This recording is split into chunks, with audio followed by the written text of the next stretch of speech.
Welcome everyone to this brand new webinar being brought to you today by the CRISPR Journal and Jen, entitled The Future of RNA Therapeutics is Modular. This webinar was made possible through sponsorship from TriLink Biotechnologies. TriLink Biotechnologies, part of Maravai Life Sciences, is a CDMO helping life science leaders and innovators overcome challenges in the synthesis and scale-up of nucleic acids, NTPs, and mRNA capping analogs with scale-up expertise and unique mRNA production capabilities, including its proprietary CleanCap mRNA capping technology. TriLink continues to expand its cGMP and general mRNA oligonucleotide and plasmid manufacturing capacity at its new global headquarters in San Diego, California, to support therapeutic vaccine and diagnostic customers. I'll be your host for today's event. I'm Jeff Bugaliskas, technical editor for Genetic Engineering and Biotechnology News, which is celebrating its 40th year, bringing you the latest information on the most cutting-edge tools and technology that life scientists need to keep their research moving ahead. So as scientists, it's equally important for us to be optimistic as it is to be open-minded.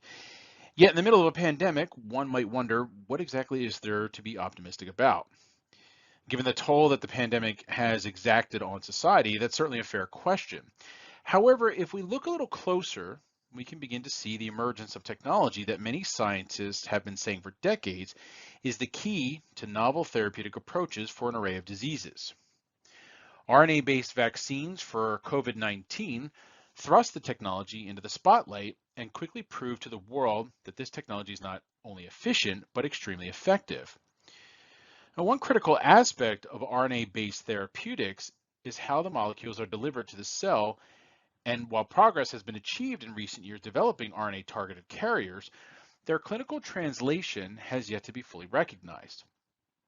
One of the major hindrances for the slow clinical adoption is the massive development and production requirements, as well as the high batch-to-batch variability of current technologies, which relies mainly on chemical conjugation strategies. Nevertheless, today, we're going to hear about some new methodologies that could greatly speed these therapies into the market and patients much more quickly. But first, let's meet our distinguished speaker, who is here to tell us more about RNA-based therapeutics and his novel modular platform that can enable a limitless collection of RNA-targeted carriers. Professor Dan Pear is Director of the Laboratory of Precision Nanomedicine and Vice President for Research and Development at Tel Aviv University. Professor Pear's work was among the first to demonstrate systemic delivery of RNA molecules using targeted nanocarriers to the immune system, and he pioneered the use of RNAi in immune cells. In addition, his lab was the first to show systemic, cell-specific delivery of modified mRNA into cells to induce therapeutic gene expression of desired proteins within the immune system, as well as the first to show high efficiency and cell-specific therapeutic genome editing in cancer. Dan has more than 130 pending and granted patents, along with dozens of awards and honors for his research. Today, Dan will tell us more about his novel approach for delivering modified mRNA to specific cell types in vivo, utilizing the previously mentioned modular platform. He will also share recent data on mRNA vaccines for COVID-19 and very high efficiency genome editing in glioma and metastatic ovarian cancer, which was developed using this methodology. Immediately following Dan's presentation, we're looking forward to a lively Q&A discussion. But to have that, we need your help. So if you have a question for Dan, and I'm sure you will, he's got a great presentation lined up for all of you. Send a question in at any time by typing it into the Ask a Question box and hitting submit. It's really simple. Now, I hope everyone takes the time to send in a question, but first, let's have Dan tell us more about his work. Dan, I'm going to turn the presentation over to you.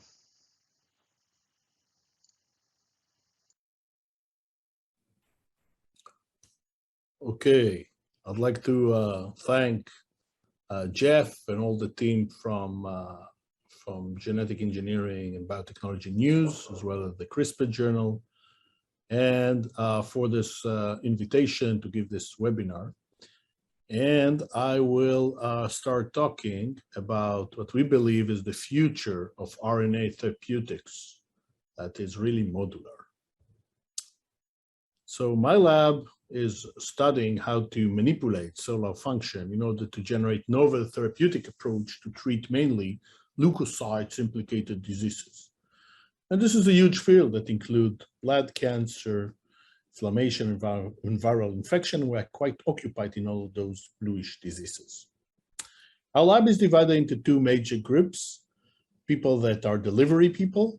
We do everything from lipid synthesis to generation of targeting moieties using monoclonal antibodies and protein engineering, as well as we try to do some biology, exome and transcriptome analysis, target discovery and validation.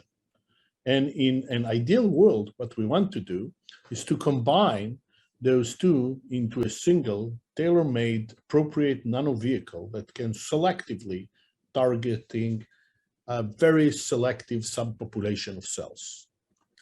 So we are coming from the field of RNA, and therefore we need to learn from someone who's a little bit more smarter, like the DNA.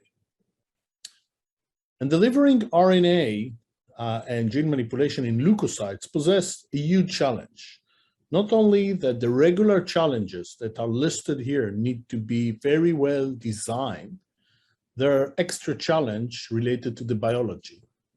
Here you can see on your right side a naive lymphocytes, and you can appreciate that the majority is a nucleus. You can also see an activated one. You have a little bit more cytoplasm.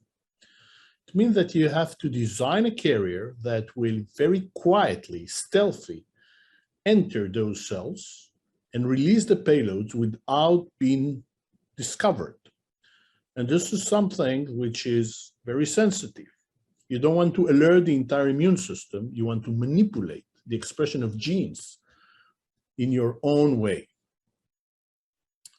And so a major leap came from the approval of patisiran, or Onpattro, exactly 3 years ago in August 2018, where this siRNA, the first siRNA-approved drug, was used in lipid nanoparticles, and this actually created a huge jump for the entire field. But as we all know, human diseases are very complex.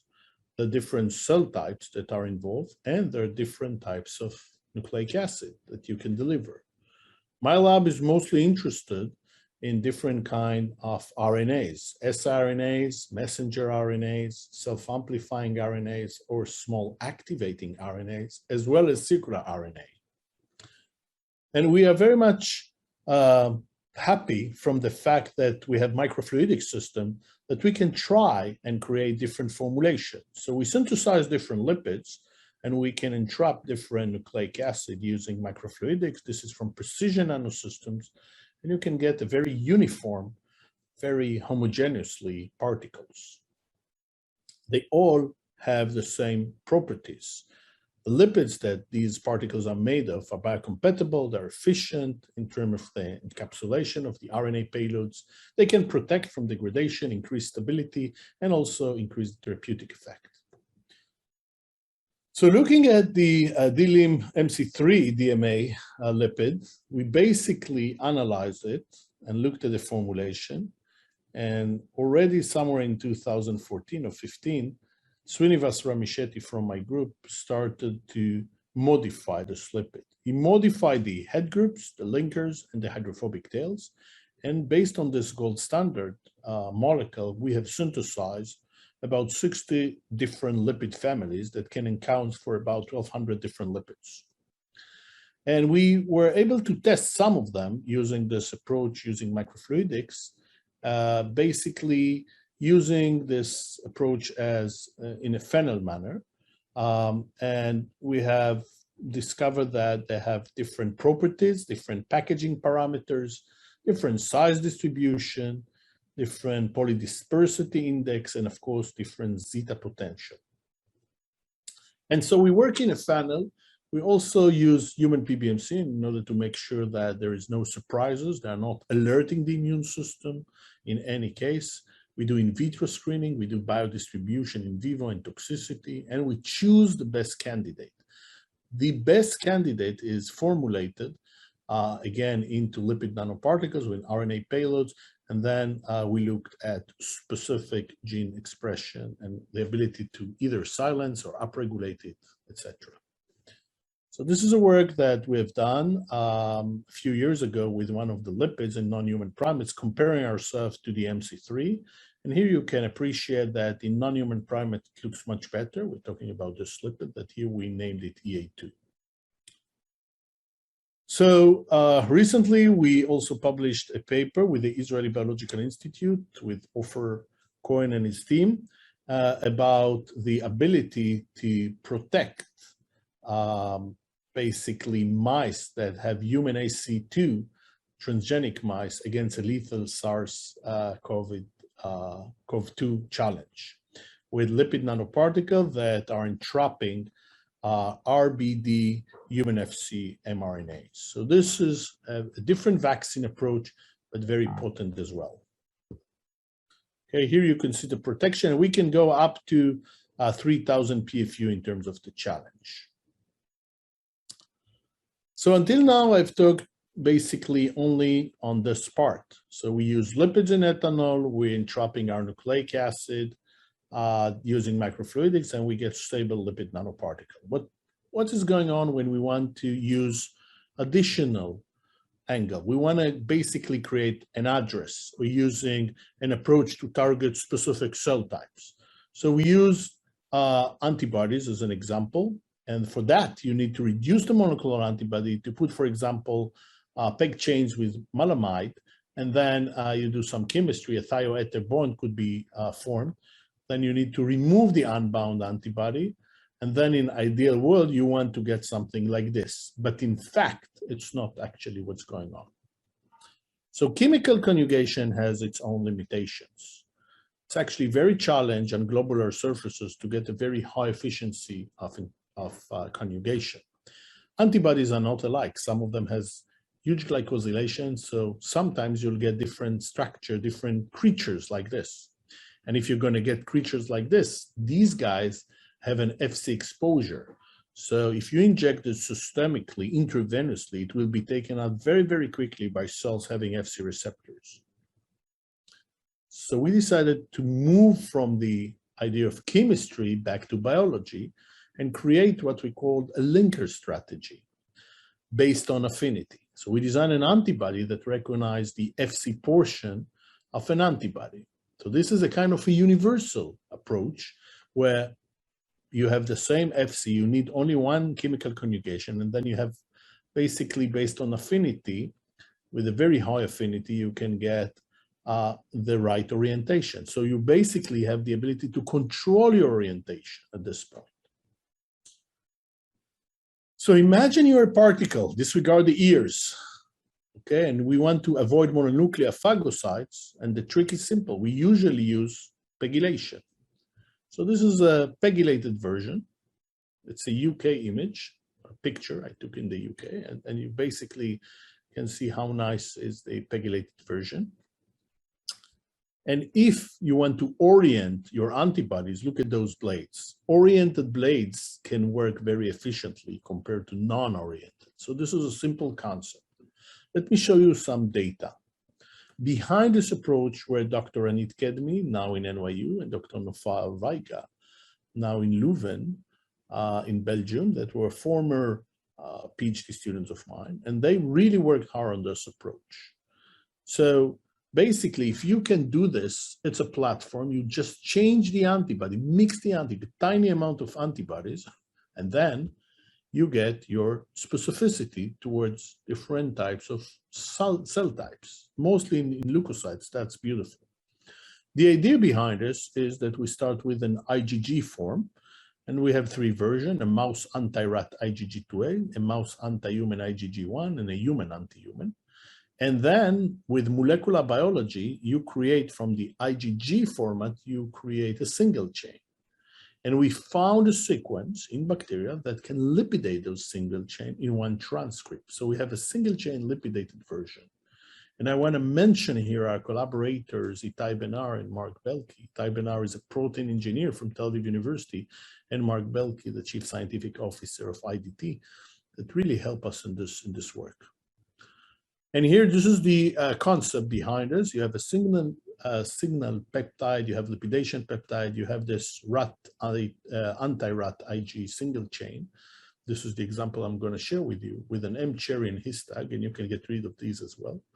You put your nucleic acid, your lipids, and a microfluidic, you get very stable particle. The bacteria will produce your lipidated single chain. No need to purify anything. You just mix them with some cholesterol, creating micelles, and just reuse them on the microfluidics, or basically just mix them. Then you only need additional mix, tiny amount, 250-fold less of an antibody than you expect in chemical conjugation, and they're going to orient beautifully. And we get a very good KD of this antibody, this single chain of around 0.4 nanomolar. So these are schematic illustration. You can see this universal linker, you can see the single chain and the particles. What can we do with this? Again, by changing the antibody, you can go to different directions. As an example, we entrap Cy5 siRNA inside those LNPs, and on the surface, we put either an anti-integrin beta-7 that goes to all leukocyte subsets, anti-CD3 that should potentially go only to T cells, anti-CD4, subsets of T cells, and anti-CD25 as subsets of CD4, which is a subset of CD3. And then after injecting this IV 1 hour later, you can use flow cytometry and really gate the right cells. And this is what we get. As expected, when you put an anti-beta-7 on the surface, they will go to all leukocyte subsets. When you put anti-CD3, they will only go to T cells. Anti-CD4 to a subsets of T cells, and anti-CD25 only to CD25 expressing cells. So then we ask ourselves, can we silence something? And we had a long-standing collaboration with Alnylam Pharmaceutical in Boston. We use an siRNA against CD45. This is a panleukocytes marker. The Alnylam sequence is super, super potent. And basically we entrap this, and we put either an anti-beta-7 antibody on the surface that can really target all subsets, or an anti-CD4 that will target only CD4 cells. And our hypothesis was exactly that, okay? So if we put an anti-beta-7, it will go to all cells. If you put anti-CD4, only to CD4 cells. But you can see here that this was done. We basically injected IV, and 5 days later, isolated splenocytes, and flow cytometry, use flow cytometry in order to really look at the subsets of cells. And as expected, when you have an anti-beta-7 on the surface of those LNPs, both CD4 and CD8 population, the expression of CD45 is being silenced. If you have only an anti-CD4, only the CD4 subsets will be silenced, but nothing with the CD8.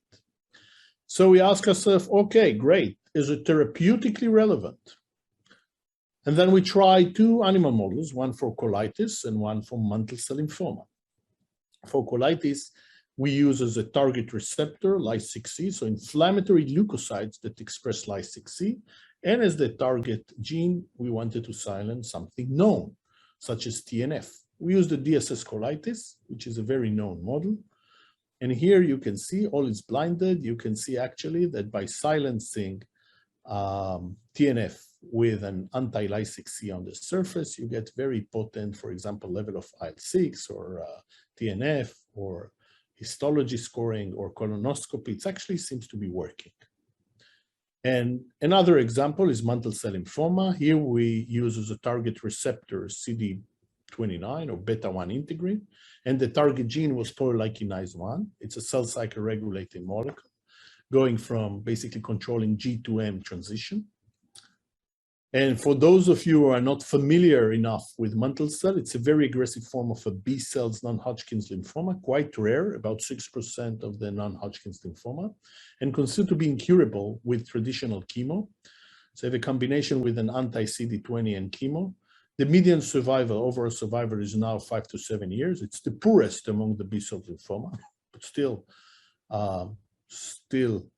there are lots of work here. And here we have developed a few years ago a model, animal model for mantle cell lymphoma, and you can see that if you inject those cells, they're engrafted very well in the bone marrow, less in the lung, kidneys are empty, liver is empty, spleen is almost empty, and the blood is a little bit.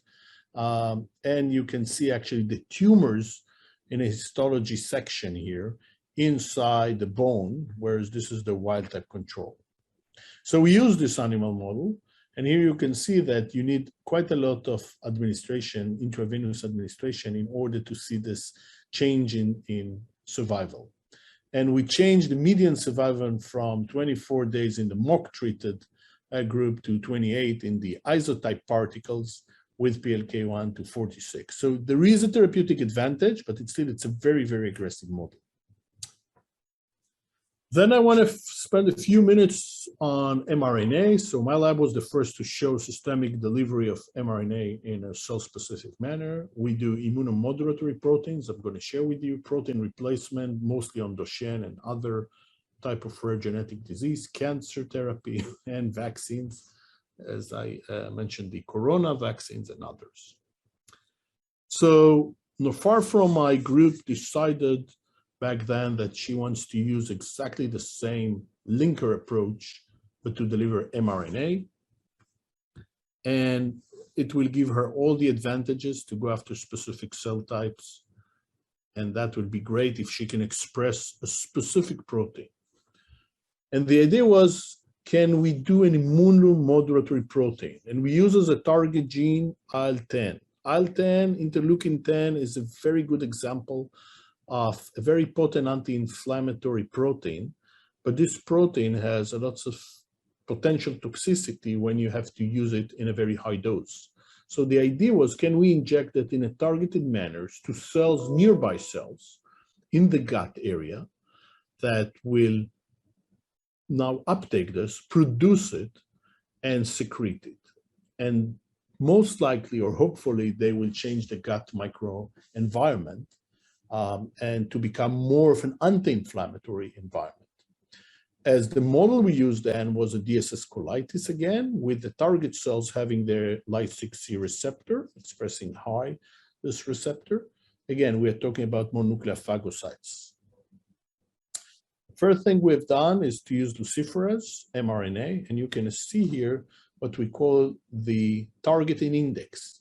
So you can sort in and out Ly6C positive cells and negative cells, isotype control bearing messenger RNA encoding for luciferase, and targeted version, anti-Ly6C, with mRNA luciferase in the lipid nanoparticles. You can see here 2.5 log order of magnitude, of the luminescence versus here when you don't really see any difference between the negative expressing Ly6C cells. And as you can see, they're all expressing both in the intestine, the spleen, and in the liver. You can actually see the expression quite well. So this is the hypothesis. We want to inject systemically those particles.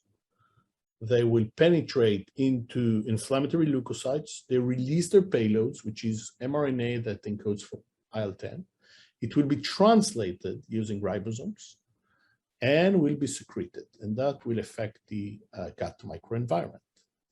And so we have done this experiment, only 3 IV injection. At day 10, we do the scoring. Everything is blinded, and you can see here the colon IL-10, the colon IL-6 and TNF level. It's actually very similar almost to the normal level, as well as global markers such as % weight loss and colon length, and also histology. We also look at safety profile, looking at liver enzyme release such as alkaline phosphatase, ALT, AST, and leukocyte subsets, as well as liver histology. We haven't found anything that is dramatically bad here. So we can use this targeting system that we call the asset system for in vivo drug discovery as well. I'm going to give you an example that we published recently using interferon responsive factor 8. Sorry, interferon regulatory factor 8. So IRF8 is actually a challenging one because it can do also negative things. So you need to be very, very specific to those inflammatory leukocytes. If you target inflammatory leukocytes, you can actually influence the TNF expression, their commitment and specification and differentiation towards mononuclear phagocyte lineage. And therefore, we actually did exactly the same experiment. We used DSS colitis, 2%, siRNAs with RF8, and as a targeting moiety, we use an anti-Ly6C, and we injected 3 times, and the readouts were weight loss, colon length, colonoscopy, and cytokines. And here you can see, again, 3 IV injection and then scoring it at day 8. You can actually see that in all parameters, it looks very, very good. So our hypothesis here that IRF8 could become a novel therapeutic targets in IBD when actually you downregulate IRF8 and you also downregulate TNF-alpha, IL-6, IL-1 beta, and IL-12 P40, which shares these units with IL-23.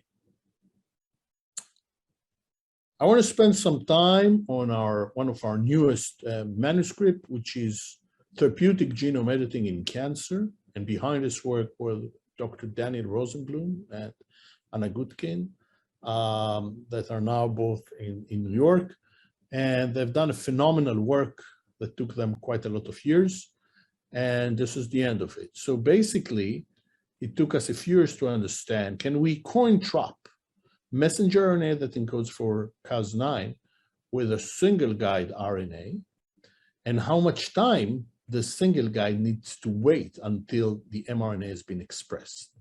So together with Mark Belke and his team in IDT, we have modified those single guide RNA to become much more stable. So they're chemically modified to maintain and remain in the cell until the protein is being translated. And then we also screened for some lipids to make sure that we have the best formulation. So the first step was basically doing a small screen, and we found that compared to the MC3, we have, in terms of encapsulation, some very good candidate. It looks in physical-chemical properties very similar.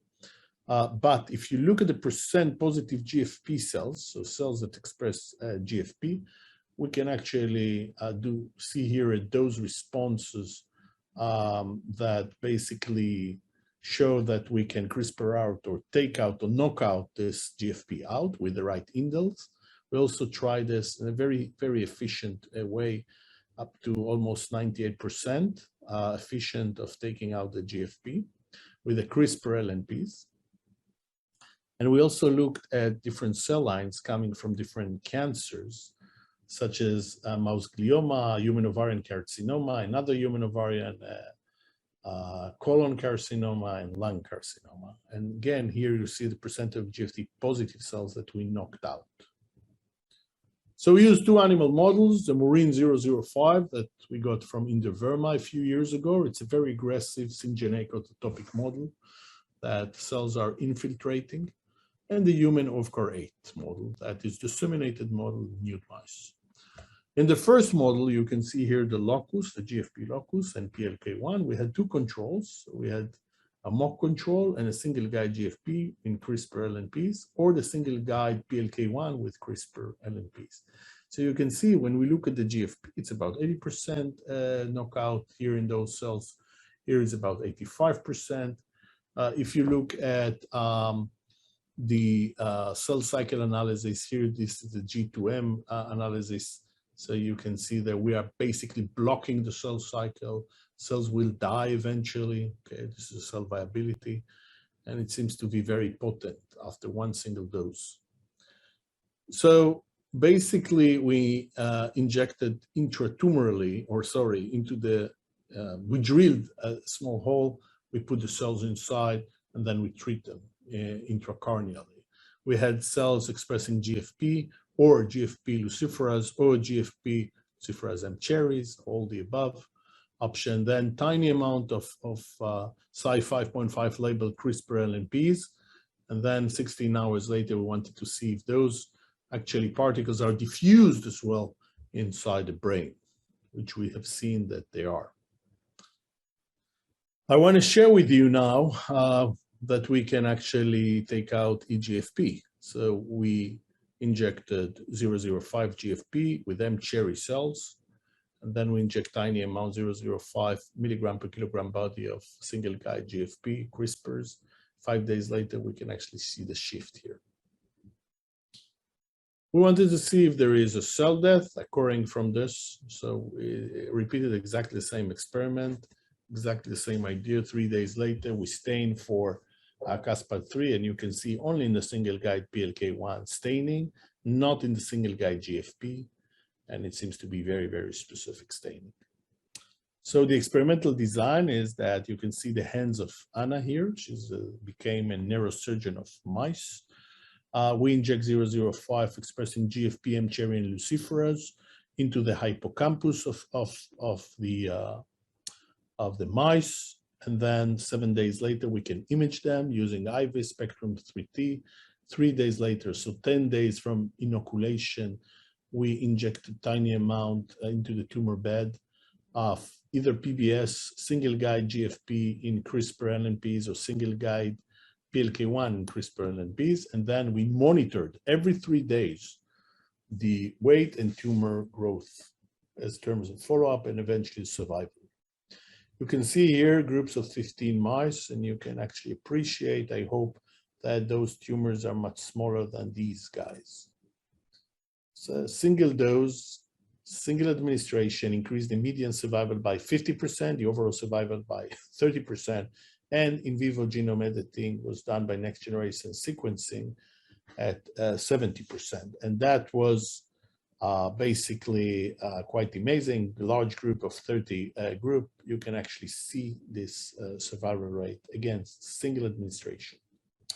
We repeated the same experiment, this time with human ovarian cancer in xenograft mice. Here we got better results in terms of the single guide potency, and we blocked the cell cycle. You can see that the cell viability is much, much lower, okay? And here we used, the animal model was inoculating the ovucarate M-cherry, and we administrated IP twice, at day 10 and day 15, and we looked at the mice until day 60. Here we had two versions of targeting. We had a single guide PLK1, which is the tested system. We have the single guide with GFP, which is the control system. And we also had the targeting approach, as I mentioned, an isotype control or an anti-EGFR. So here you can actually appreciate that we get very, very specific targeting. Here you can see that the targeted version has much less tumors intraperitoneally compared to the controls. The targeted with GFP or the non-targeted with PLK1 has much larger tumors. And again, if we inject twice at day 10 and 15 IP, we get overall increase in overall survival by 80% and in vivo genome editing 80% as well. We also looked at IV administration, looking at immunogenicity evaluation after IV administration of the CRISPR particle. We haven't seen any issues with liver enzyme release. This is the electron microscopy or neutrophils or some cytokines. Last but not least, I want to tell you a little bit about what we have done with Niels Dams, who was a PhD in my lab, now in Janssen in Netherlands. And we are very much interested in IBD, as you can see. And over the years, I've been very much interested to understand the homeostasis versus the chronic inflammation and what cells really contribute to that.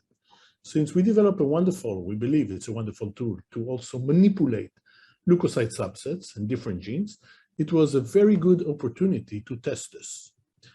But we wanted to go after small subsets of cells that had undergo conformational changes. So leukocytes homing is a very important and complex process by which they're tethering, rolling, activation, and rest using mostly integrins, either the alpha-4 beta-7 integrin or LFA1, alpha-L beta-2 integrin, and others are also involved. But if you look at the epithelial cell, MEDICAM1 is a very important one. And so we know that integrins undergo conformational changes upon activation from the low affinity, for example, alpha 4 beta 7 integrin, through an inside-out signaling event that is mediated by CCL25, for example, to a high affinity conformation. So really they're shifting their structure. We wanted to see, as a concept, if we can target a conformational sensitive approach. And to do this, we took the MEDICAM one, and instead of using the complete MEDICAM one as different domains, only the first two domains. The first two domains fused into an FC of a rat IgG2A as a proof of concept, could be bound to our system, okay? And by secreting CCL25, we can actually test our hypothesis. And what we have discovered is there is a low affinity, and we had also a mutant MEDICAM one, so D1, D2 that is wild type, and mutated D1, D2. And you can see that we can actually detect the high affinity conformation. Also, we have seen that the targeted MEDICAM one, there is an internalization that happens in 15 to 16 minutes, whereas the mutated one, they will not penetrate. And this was done under shear flow conditions. We have done two experiments in parallel with the DSS colitis and IL-10 knockouts. In order to normalize the IL-10 knockouts, we use a piroxicam, and basically did one IV injection of LNPs at day 5 in the DSS or day 7 in the piroxicam IL-10 group. And surprisingly, we didn't see any real differences in subsets of lymphocytes. The only difference that was very dramatic was in mesenchymal lymph node. If you now entrap siRNA against CD45 in those cells, you can actually see a shift. The mutated LNPs, the one that are conformational ins basically cannot bind here. You can see a very small silencing, but you can actually see a subset of around 15% that is being silenced here. Is this a new population? Is this something we have never seen before? We didn't know. So we wanted to validate which types of cells here and what do we really see? What can we silence here to really see if they have a therapeutic activity? But before that, I just want to share with you that together with Alan Packard and Jason Darling from Harvard, Boston Children's Hospital, we use those D1, D2 antibodies or fusion proteins with or without the lipid nanoparticle. We basically use NOTA and we use copper-64. So NOTA was the chelator. We use copper-64 in order to show that we can image them in a very efficient manner, okay, using a micropet-SPECT CT. So we can actually detect colitis in the very, very onset of the disease. We also did some studies looking at different toxicity profile, leukocytes expressing, liver enzyme release, et cetera, liver histology, and some cytokines, and it looks very, very good. So the rationale behind this idea that we wanted to use those small subsets of about 15% of cells to see what will happen if we silence interferon gamma, and why interferon gamma.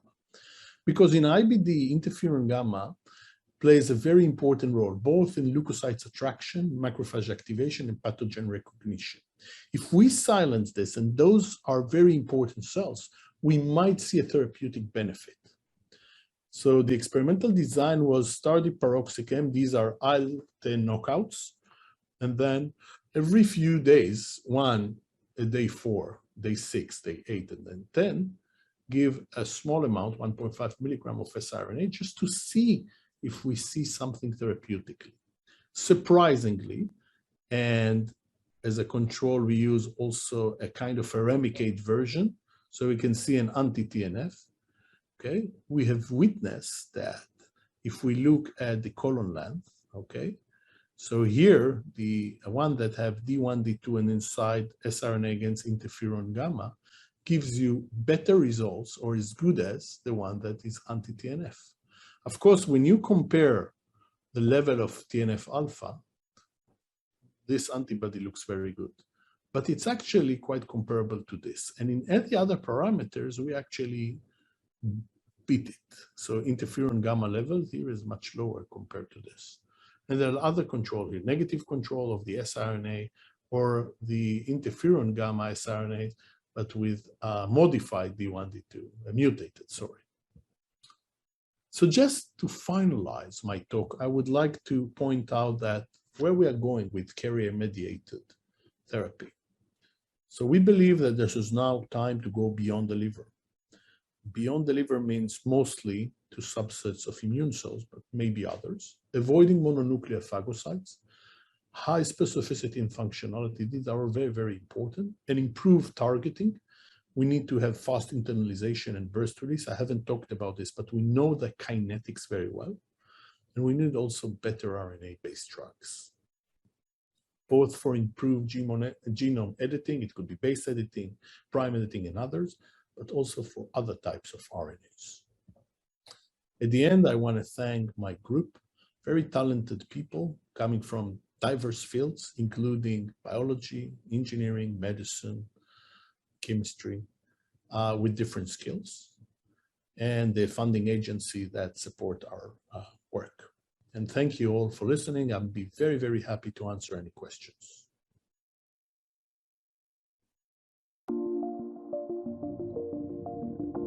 In inflammatory disorders, the sick cells in our body are our own white blood cells. Only instead of defending the body, they attack it. The best way to fight the complexity of human diseases is to deliver the therapeutic payload directly to the sick cells.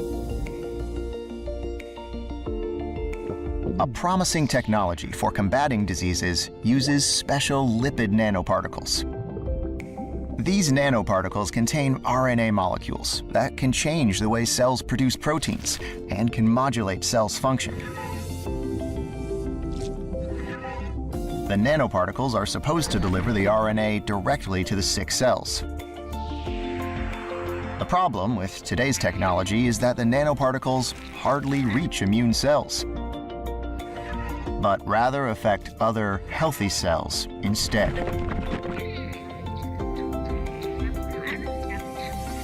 We at Pear Lab have developed a new platform called ASSET that can send RNA nanoparticles selectively to the correct cells. While existing methods of connecting nanoparticles to antibodies are extremely complicated, Pear Lab's method is a matter of simply mixing two solutions. And the nanoparticles are decorated with an ASSET linker, which then binds the antibodies. Each type of antibody knows to attach to a very specific type of cell. So when they decorate the nanoparticle, they will direct it only to the targeted cells.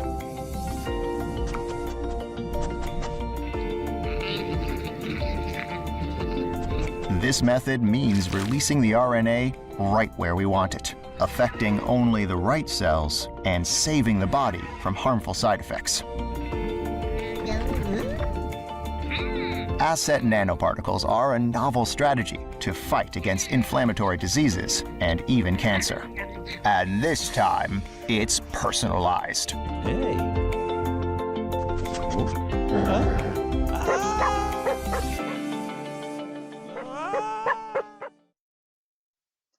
Dan, amazing work. Really wonderful presentation with so much data. We really appreciate you sharing that with us. And what a great little animated video at the end there. Thank you very much for that. We appreciate it.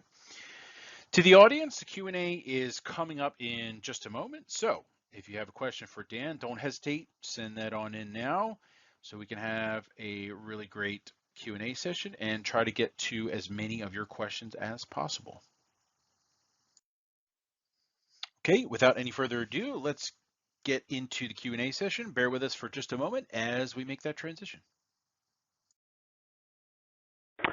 All right, Dan, thanks again for a great presentation. Thanks everyone for joining us. We have a bunch of really great questions, so let's get to them right away so we can get through as many as possible. Dan, our first question, one of our audience members would like to know, how much does it take to do RNA? Thanks everyone for, Dan, there you go. How much does it take to do RNA-targeted delivery carriers? And are these kind of experiments expensive or not so much? Well, it's a good question. The answer is it's expensive, but depends on the scale. So if you're not injecting into humans, probably much cheaper. But yeah, I think everything is scalable right now, and there are lots of options and opportunities.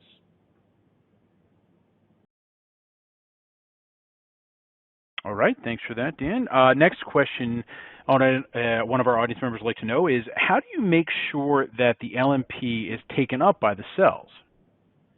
This is a fantastic question as well. So usually we do it in a stepwise manner.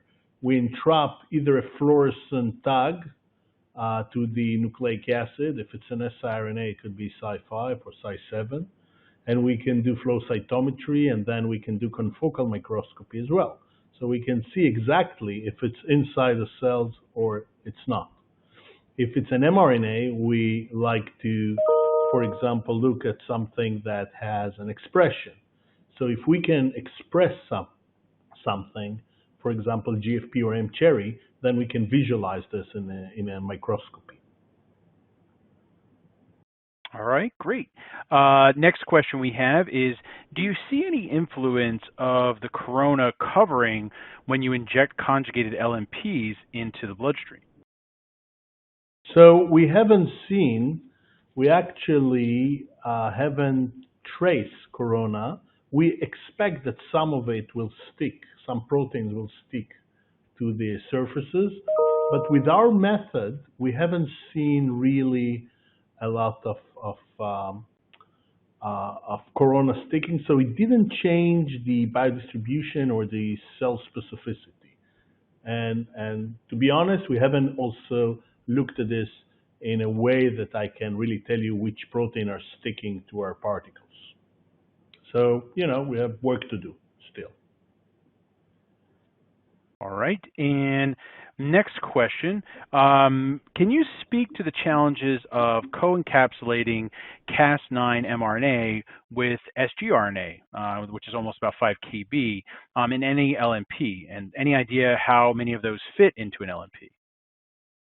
So it really depends, very good question as well. It really depends on the size of the messenger and on the size of the guides and how many guides you can entrap at the same time. And this is depending on a few factors, including types of lipids. Different types of lipids, have a capacity to package better more nucleic acid than the rest. So I think in that sense, it's, well, we can do a little bit of trial and error, which we don't like, and we can do it in a more accurate manner. So I would say that, you need to titrate this, and you have to find and optimize your best formulation for that. All right, thanks, Dan. Next question, this is a good one. How long does the delivered mRNA encode for the proteins? So it's really depend on, the specific protein. We see expression sometimes in a few hours, even 2 hours, and sometimes it takes 6 hours. So it's really depending on a specific protein. And of course, there are lots of potential modification that could be used to enhance or to be more selective on the expression level. All right, great.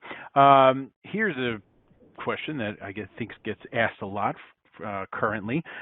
Is the RNA delivery altering the protein encoding gene? Again, I didn't hear the first sentence, the RNA. Oh, sorry. Is the RNA delivery altering the protein encoding gene? Well, we hope so, right? We really hope it does. All right. Next question that we have, one of our audience members would like to know, what type of chemical modifications, and generally speaking, on what parts of guides for improved genome editing? So I think, getting modifications on the guide RNA is probably a bit of a trade secret of the companies. I would address this to the companies that sell this. For example, I don't want to do promotion, but IDT is doing a wonderful job. So this is a good example of a company that have good guides. I'm sure there are others, but we like to work with Mark Belke, so long-standing collaboration. An audience member would like to know, have you tried targeting two different cell types using the same LNP, having two respective cell type specific antibodies? Yes. Yes, we have tried. And the problem is, it really depends on the affinity, the interaction between the receptors and the ligand, the antibodies on the surface. One will probably be tighter than the other one, or one will make, so you're in a situation, it's not a bispecific antibody. You're having antibodies from different, for different targets, and therefore they can bring together different cell type, but then it's maybe good for imaging, but not for RNA therapeutics, because it will probably avoid the particle to enter into the cells. And then which cells will be entering? The one that have antibody with a higher affinity or one that have a lower affinity, it becomes tricky. So my general answer that we have tried this, the outcome is not great. All right, thank you for that, Dan. Next question is, can proteins or small molecules be packaged into these LNPs? Well, they are not suited for this. I think that, our design is mostly for nucleic acids, RNA, DNA, and less for small molecule and proteins. Proteins, of course, in the form of mRNA could be easily packaged, but our system is mostly for nucleic acids. So in that sense, the optimization step is easy and straightforward. When we use small molecule or protein, we'll need to use different formulations, probably. All right, that makes sense. Next question we have is, what is the typical link and lipid ratio, or how many links per LNP? So that's, again, basically, it's a very good question, but it's related to different parameters. I would say you don't need a lot of antibodies on the surfaces. You probably need a few. And I would say, if I need to give a number, I would say really a few, but with the right orientation. Much better than a lot of antibodies that will create a binding barrier. So they will decorate very nicely the surface of a cell, but will avoid internalization. And this is something people need to understand, that there is a science behind this related to both the receptor-ligand interaction and affinity, as well as avidity. So when you have many antibodies, it might be a really challenge for the particle to enter the cells. But if the receptors on the cell surface are internalizing receptors, that's probably going to be a little bit easier. So basically, my recommendation to people is usually look at receptor-ligand interactions. All right. Our next question comes from Dr. Krasol at RLP AgriScience, who wants to know, or says, you administer a quite high amount of siRNAs, about 1.5 mg per kg. Why is this high amount necessary? So this is, first, I agree. We think that it's not high. People in the literature, actually, in the previous year, have administered the siRNAs in the range of 5 to 10 and even 50 microgram per kilogram. So I would say that in the siRNA field, that is fairly low. Again, leukocytes usually needs a little bit higher than the rest, but if you look carefully, of course, there is some literature showing 0.03 milligram per kilogram, but that was only to the liver. If you go beyond the liver, you need much, much higher. But it's a fair question. All right. Next question comes from Kidham Park, who says that it seems that for RNAs, nanolipid particles have many benefits other forms of nanoparticles, like polymer nanoparticles or liposomes. What properties of nanolipid particles provide such benefits? And can lipid nanoparticles be used for other oligonucleotides? So this is a perfect question, actually, perfect. Because I think we go as we see. Now there are very nice opportunities. We have witnessed both Moderna and BioNTech Pfizer having vaccines based on this, on lipid nanoparticles. We have seen Alnylam with patisiran or Onpattro, and there are many others in clinical trials. So I would say that, in a nutshell, that there room for other types of delivery vehicles, but the lesson that we have learned from lipids is that, the scalability today is higher. The work that was done by Peter Coulis and others is amazing. So if you look at that, they really worked on the ability to scale up and move quickly to the clinic, different types of ionizable lipids. So I think that lipids right now seems to be very, very promising. But of course, there are other types of delivery system, polymeric nanoparticles and others that are in clinical trials and might be very good solution. It's really tailoring the right vehicles into the right payloads and to the right indications. All right, thank you for that one. Our next question comes from Lee, who says, for the co-delivery of sgRNA and mRNA, what's the decay time for the protected sgRNA before the mRNA is expressed? So that really depends on the specific single guide. I would say that the decay could be minutes to hours if it's not modified, and sometimes the mRNA, for example, that encodes for Cas9 or Cas12 or 13 takes a little longer. So either you do, two different LNPs and deliver them together, and I don't like it, or one, a sequential one.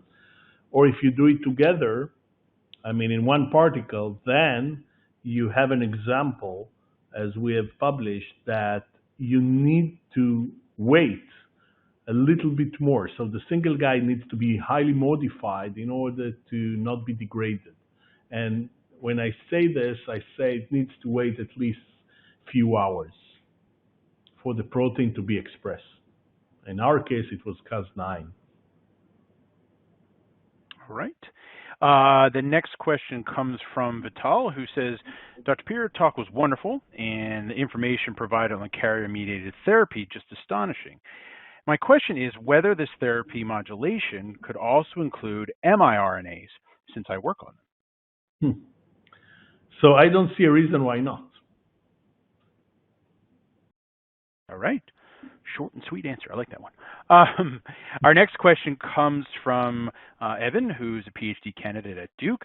Evan would like to know, with developing a custom lipid library based on the current MC3 standard, what properties or modifications broadly have been ideal for improved LNP formulations? So I think that it really depends, again, on the payloads and on the specific indication. So it's not a magic, I don't have any recipe for this. I think that it needs to be tested in a way that fits. So the payload needs to fit the LNPs, for example, or the particles, whatever, from different materials they're made of, and the indication. So you need to fit the indication, the payload, and the vehicle. And it's not a simple answer, unfortunately. So we don't have magics to try from. All right, thank you, Dan. Next question from Francisco says, what is the encapsulation efficiency of RNA by LNP? So it really depends. In our case, it's very high, between 97 to 99.9%. It really depends on the ionizable lipids, which is the pH sensitive one.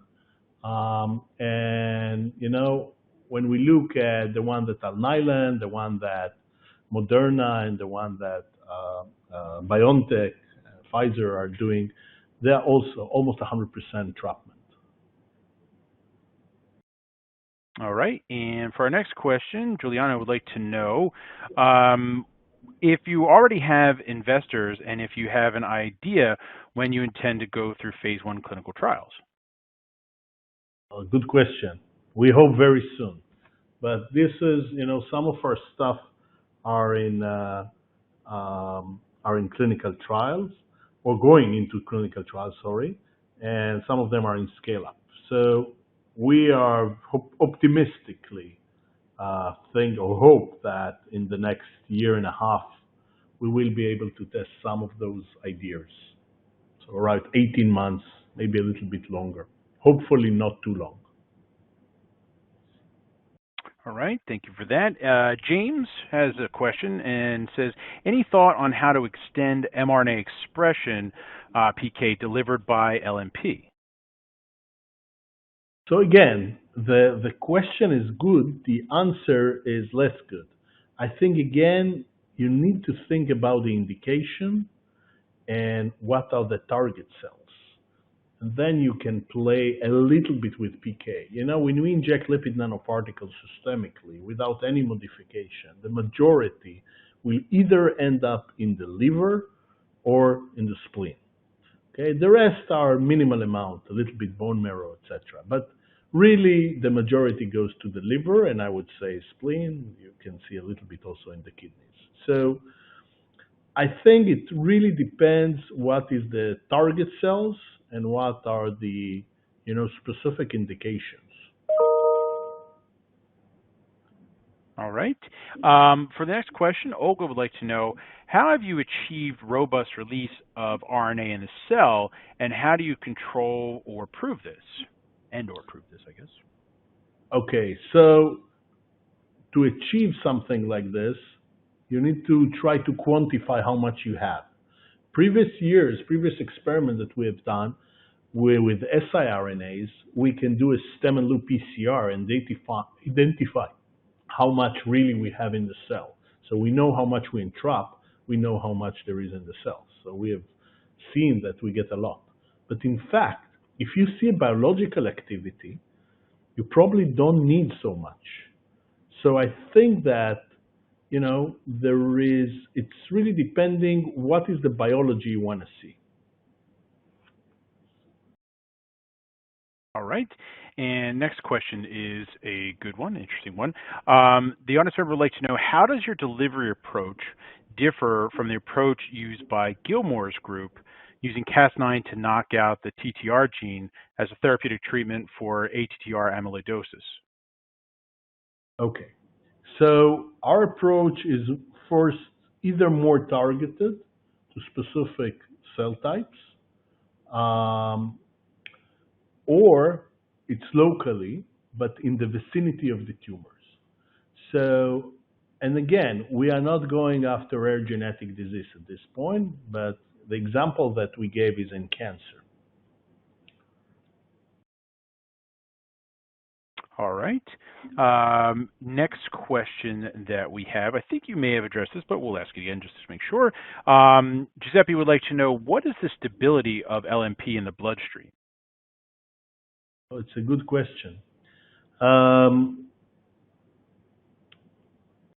The honest answer is we don't know, but the fact that we see biological activity in the target cells gives us the confidence that it's very stable.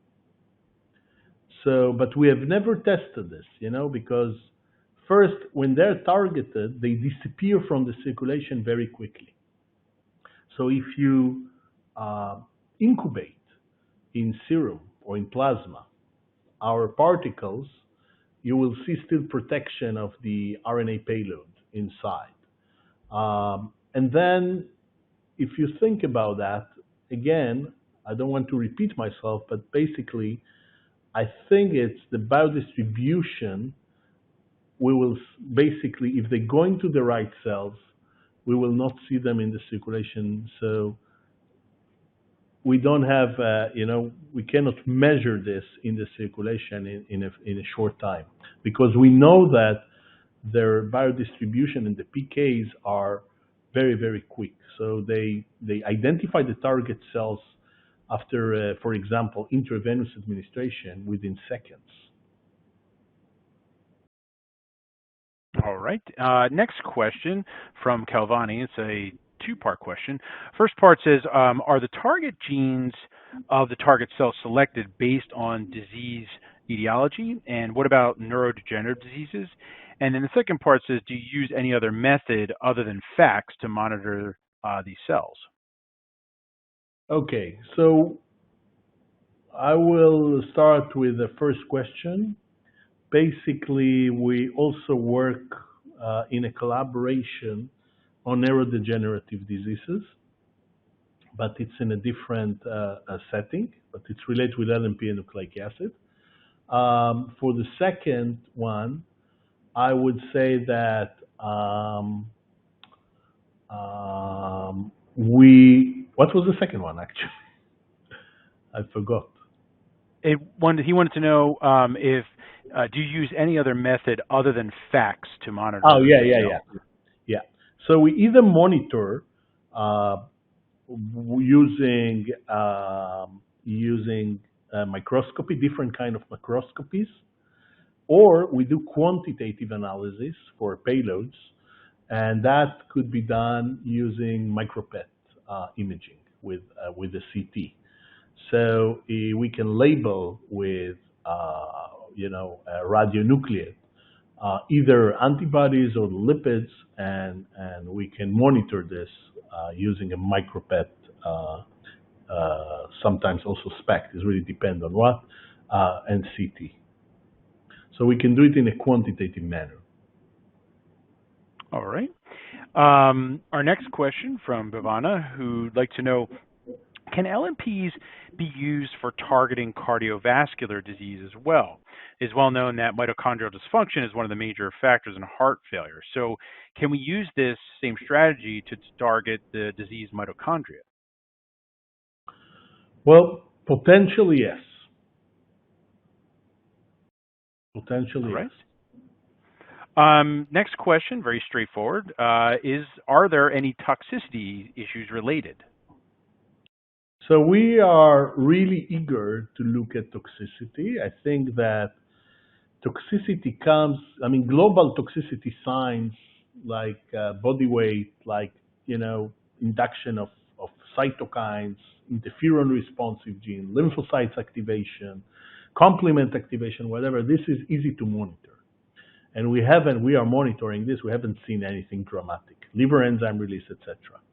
But there are types of toxicities that are long-term toxicities, and this needs to carefully be analyzed. And we are doing this as we speak. Well, we haven't found any markers at this point that we should be alert from. All right. Next question from Akash, who says, receptors for certain antibodies are present in multiple organs. And so how do you make sure LNPs only go to the specific target organ? Yeah, so the question is very good. The answer is we cannot.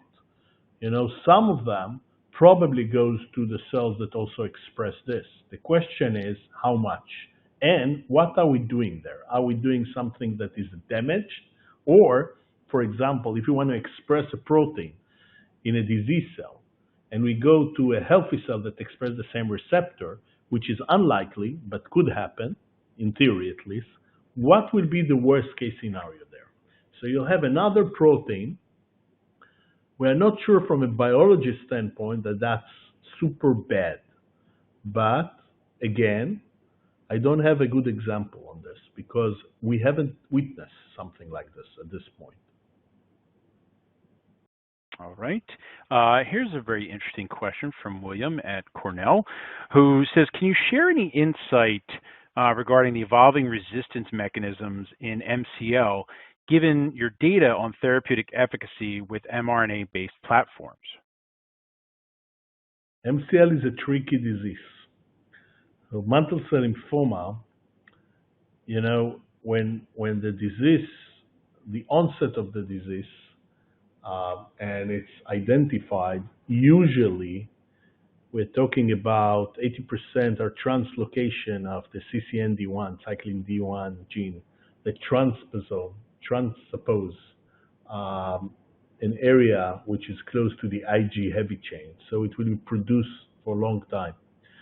And actually the drugs are working quite well initially, but then there is a recurrence that could happen from a few months to 2-3 years.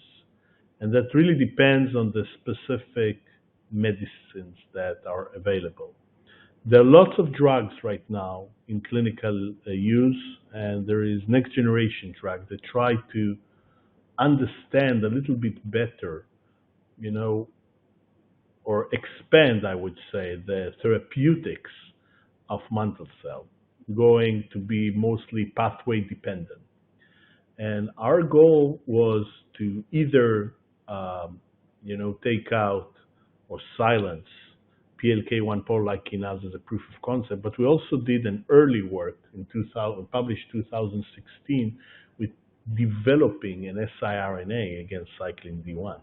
And that was very potent. That was done together with Alnylam Pharmaceuticals in Boston. And I would say that, again, this is a tricky disease because the amounts of mutations, so you took out cyclin D1 or PLK1. There are other mutations that are basically upregulated, and it becomes a battle. Then you need to reduce or take out or knock out a few genes. And this is something that we are currently doing, but I'm basically admitting that this is not a trivial task in mantle cell. Mantle cell is really a very aggressive disease at their later stage. All right. Well, thank you, Dan. And with that, looking at the time, it looks like we've come to the end of our webinar. So I'd like to remind everyone that the webinar will be archived on the GEN website at genengnews.com for up to a year.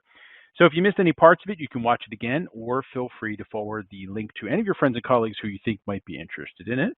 We recommend that highly. I'd like to thank Dan again for his truly wonderful presentation, and I'd like to thank you, the audience, for your attention and very, very thoughtful questions. And a very special thanks to TriLink Biotechnologies for sponsoring this webinar.